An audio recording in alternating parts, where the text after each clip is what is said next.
குட்டீஸ் எல்லாரும் இங்க வாங்க, ஓடி வாங்க. இன்னைக்கு பாட்டி உங்களுக்கு ஒரு சூப்பரான கதை சொல்லப் போறேன். நம்ம நபிகள் நாயகம் ஸல்லல்லாஹு அலைஹி வஸல்லம் அவங்க எவ்வளவு பொறுமையானவங்க தெரியுமா? அவங்க வாழ்க்கையில நடந்த ஒரு உண்மை நிகழ்வை சொல்றேன், கேளுங்க. ரொம்ப காலத்துக்கு முன்னாடி மக்கா நகரத்துல ஒரு வயசான பாட்டி இருந்தாங்க.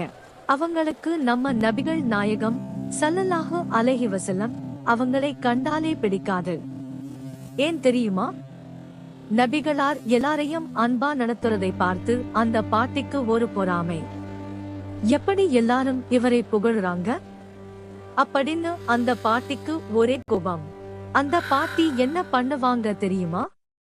நபிகள் நாயகம் ஸல்லல்லாஹு அலைஹி வஸல்லம் அவர்கள் அந்த தெரு வழியா நடந்து போகும்போது தன்னோட வீட்டின் மாடியில இருந்து அவங்க மேல குப்பையை அப்படியே கொட்டிடுவாங்க.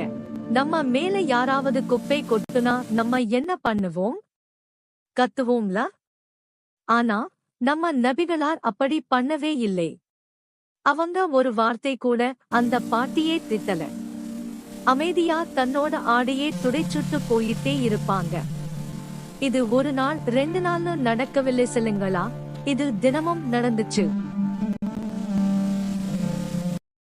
அப்புறம் ஒரு நாள் நபிகளார் அந்த தெரு வழியா போறாங்க. ஆனா என்ன ஆச்சரியம், அன்னைக்கு அவங்க மேல குப்பை விழல. அடுத்த நாளும் விழல. நம்மளா இருந்தா அப்பாடா இன்னைக்கு குப்பை விழலன்னு சந்தோஷப்பட்டு ஓடி இருப்போம்.